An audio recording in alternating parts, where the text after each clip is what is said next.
상전벽해라는 말이 있습니다. 뽕나무밭이 바다로 변한 거죠. 어느 날 그 바이오에 대해서 다시는 쳐다보지 않던 그 분들이 이런 거였으면 내가 투자를 했을 텐데 라고 반드시 생각하실 겁니다. 이번 시간에는 한국 바이오가 달라졌느냐 하는 질문입니다. 최근에 여러 채널이나 방송에 나가면 항상 받는 질문이 한국 바이오가 달라졌느냐 하는 겁니다. 대답은 분명히 달라졌습니다. 과거로는 돌아갈 수 없는 수준으로 바뀌었습니다. 그런 점들에 대해서 여러분들께 말씀을 드릴 텐데요. 가장 중요한 거는 렉나자입니다. 렉나자의 글로벌 임상 그리고 FDA 승인, 이 이벤트는 국내 제약바이오에 많은 변화를 가져왔습니다. 어떤 점에서 변화를 가져왔냐? 첫 번째는 글로벌 임상 성공 확률을 바꿨다라는 거죠.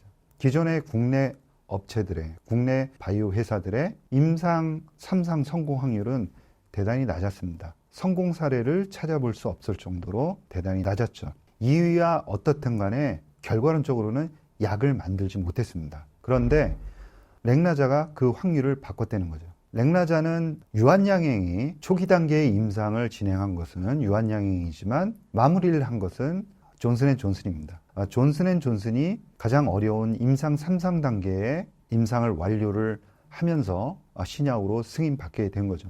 더 이상 국내 물질이 아니라 빅파마의 물질이 되었던 겁니다. 임상 3상의 주체도 존슨앤존슨입니다. 따라서 과거에 국내 업체가 단독으로 임상을 진행해서 실패하는 그 실패 확률에서 글로벌 빅파마가 임상을 진행하고 성공하는 글로벌 임상 성공 확률이 이제 국내 업체들도 적용이 될 수 있다라는 거죠. 국내의 많은 물질들이 빅파마에게 기술 수출되었습니다. 그 물질들은 더 이상 국내 업체들의 물질이 아닙니다. 빅파마의 물질인 거죠. 물론 중간에 일전에 한미약품의 물질들이 기술 수출되었다가 다시 반환되기도 했습니다. 그러나 그런 위험에도 불구하고 그 물질들의 임상 성공 확률은 여전히 글로벌 임상 성공 확률을 적용받을 수 있다라는 겁니다. 그러면 임상 성공 확률이 달라졌다는 것은 밸류에이션 자체가 달라질 수 있다는 겁니다.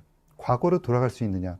그렇지 않은 거죠. 많은 물질이 빅파마에게 기술 수출되고 그들이 임상을 진행하고 또 상업화까지 진행이 됩니다. 임상 성공 확률 그리고 상업화의 성공 가능성이 과거하고는 비교할 수 없을 정도로 크게 높아졌다. 물론 국내 업체들이 향후에 임상 3상에 적극적으로 참여하고 또 판매까지도 하는 시기가 향후에는 올 수가 있습니다. 그러나 한꺼번에는 되지 않는 거죠. 차근차근 가야 됩니다. 그래서 이번에는 글로벌 임상 성공 확률이 과거하고는 비교할 수 없을 만큼 높은 수준으로 올라왔다는 게 과거하고는 달라졌습니다. 그래서 과거로는 돌아갈 수 없다라고 말씀을 드리는 거죠. 과거에 바이오에 투자했다가 상처를 입으신 분들이 대단히 큽니다. 어떻게 보면 그분들이 성부자일 수도 있는 거죠. 바이오에 아무도 관심이 없을 때 바이오에 관심을 갖고 이유야 어떻든 간에 누가 소개를 했건 어떤 이유로 바이오에 관심을 가졌건 그분들이 처음 바이오에 대해서 관심을 갖고 투자를 했습니다. 그런데 그분들은 많은 상처를 입었죠. 그리고 바이오는 다시는 쳐다보지 않겠다 이런 말씀을 하시고 아직까지도 쳐다보지 않는 분들이 많습니다. 그러나 많은 부분 그런 상처에도 불구하고 다시금 보셔야 된다라는 말씀을 꼭 드리고 싶습니다. 상전벽해라는 말이 있습니다. 뽕나무밭이 바다로 변한 거죠. 어느 날 그 바이오에 대해서 관심이 있으셨던 분들, 다시는 쳐다보지 않던 그 분들이 나중에 조금 더 지나서 바이오의 시가총액이 더 올라오고 바이오의 전체 시가총액에서 차지하는 비중이 6, 7%에서 더 커져서 10% 이상 된다 그러면 그분들은 보지 않을래야 보지 않을 수가 없습니다. 그래서 그런 시점이 되어서 그분들이 본다 그러면 야, 이렇게 많이 변했구나. 이런 거였으면 내가 투자를 했을 텐데 라고 반드시 생각하실 겁니다. 펀더멘탈리 완전히 변하는 그런 혁신적인 변화가 국내 바이오에 현재 일어나고 있는 겁니다. 따라서 미국 바이오의 주가가 여전히 횡보세를 보이고 있는데도 불구하고 국내에 소위 안정적이면서도 글로벌 기술력을 가지고 있는 캐시도 풍부한 그런 기업들 중심으로 해서 주가가 지속적으로 상승하고 있는 레벨업하고 있다라는 말씀을 꼭 드리고 싶습니다.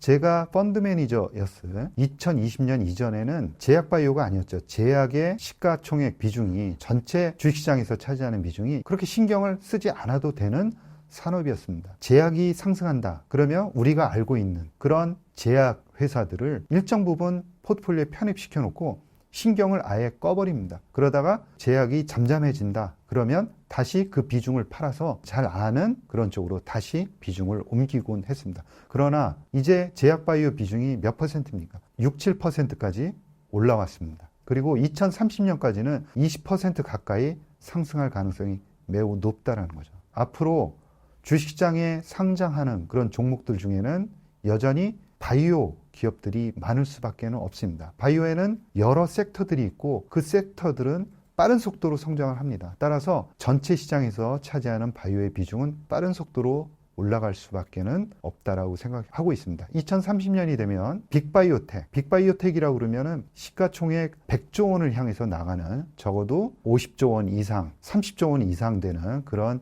업체들입니다. 어느 정도 안정성을 충분히 갖추고 있고요. 그리고 블록버스터를 한 2개 정도는 가지고 있는 그런 회사들입니다. 이런 회사들이 국내에도 여러 개 나와서 전체 시가총액을 끌어올릴 것이다 라고 저는 생각을 하고 있습니다. 과거 보면은 몇 년 전만 하더라도 바이오 그러면 어떤 기업이 생각났습니까? 삼성바이오로직스, 그 다음에 셀트리온이었습니다. 나머지 회사들은 바이오 회사로서 취급이 안 됐죠. 그리고 2020년, 21년 이때 코로나에 그런 버블이 있으면서 백신 개발하는 회사들이 급등을 했었습니다. 그야말로 버블입니다. 일수간에 꺼졌고 지금도 주가는 계속 하락하고 있고 회복하지 못하고 있습니다. 그야말로 신기루 같은 거품이었다라고 말할 수 있습니다. 백신을 만든다고 했고 지금까지 백신을 만들었습니까? 백신을 만들지 못했죠. 그렇기 때문에 거품이었습니다. 그러나 지금 바이오를 주도하고 있는 것은 CDMO가 물론 중요한 기둥을 차지하고 있지만 지금은 ADC라든가 이중항체, RPT, 방사성 의약품이라든가 또 단백질 분해제 그리고 약물 전달 기술 이 분야들은 글로벌 트렌드를 리드하고 있는 핵심 모달리티들입니다. 핵심 모달리티들에서 글로벌 경쟁력을 갖추고 있는 국내 기업들이 다수 올라오고 있는 거죠. 따라서 국내 바이오의 폭이 상당히 넓어졌다라는 거고요. 과거 CDMO의 매출액이 좀 올랐다가 떨어지면 전체 바이오의 시가총액이 떨어지는 그런 상황은 이제는 아니다라는 거죠. 여기에 유한양행 같은 중요한 항암제를 개발하는 회사들이 또 나와 있죠. 돋보이는 회사들이 또 있습니다. 앞으로는 기술 수출하는 회사들이 더욱더 늘어날 것으로 생각하고 있고요. 여러분들이 잘 아시는 그런 핵심 주도주들의 기술 수출도 더욱더 속도가 빨라질 것이다 라고 생각을 하고 있습니다. 여기에 또 한 가지가 있습니다. AI입니다. AI가 모든 산업에 영향을 미치지만 가장 크게 영향을 미치는 산업이 바로 헬스케어 분야입니다. 지금 현재는 데이터를 모으고 있는 상황이고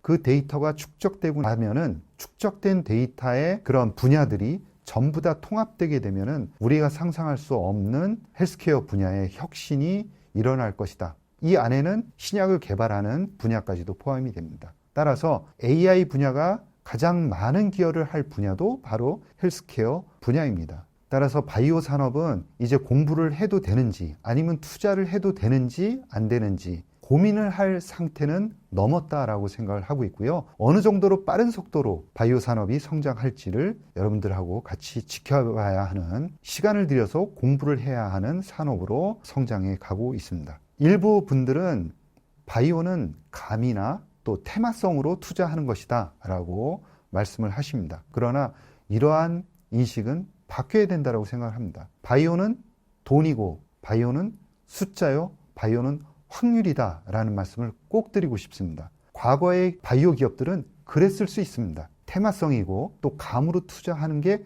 맞을 수도 있습니다. 왜냐하면 기술력이 전혀 검증되지 않은 물질들이 임상 3상 단계로 올라갔었거든요. 그렇기 때문에 분위기 따라 올라갈 때 같이 투자했다가 빠질 때 파는 그런 테마성이 맞을 수도 있습니다. 그러나 지금은 다릅니다. 분명한 숫자가 적용이 됩니다. 얼마나 많은 기업들에게 기술 수출한 그런 레코드가 있느냐, 그 중에 빅파마는 몇 개 기업에게 기술 수출을 했느냐, 그리고 기술 트렌드에는 맞느냐, 기술력은 갖추고 있느냐, 그리고 임상에서는 퍼스트 인 클래스나 베스트 인 클래스를 할 수 있는, 증명할 수 있는 그런 임상 데이터는 가지고 있느냐, 여러분들이 확인할 수 있습니다. 그리고 현금은 어느 정도를 들고 있느냐 하는 모든 것들이 숫자로 표현되고 확률로 표현이 될 수 있습니다. 따라서 바이오는 돈이고 확률이다 하는 점을 여러분들께 강조를 드리고 싶습니다. 자, 마지막으로 바이오 투자 트렌드와 관련해서 여러분들께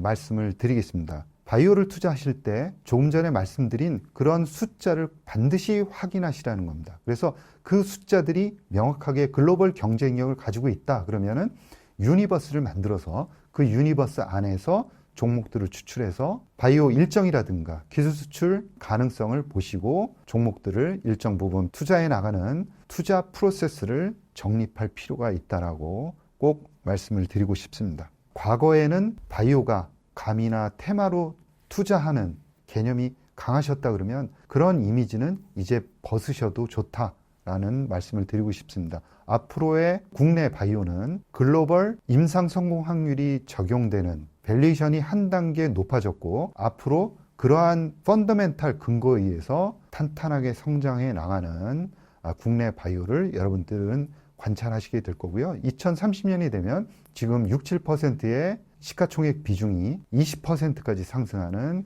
높은 성장성을 여러분들께서는 확인하실 수 있으실 겁니다. 이번 시간에는 한국 바이오가 어떻게 달라졌는지 그리고 어떤 마음가짐과 또 투자 프로세스를 확립해야 하는지에 대해서 여러분들께 말씀드렸습니다. 여러분 감사합니다.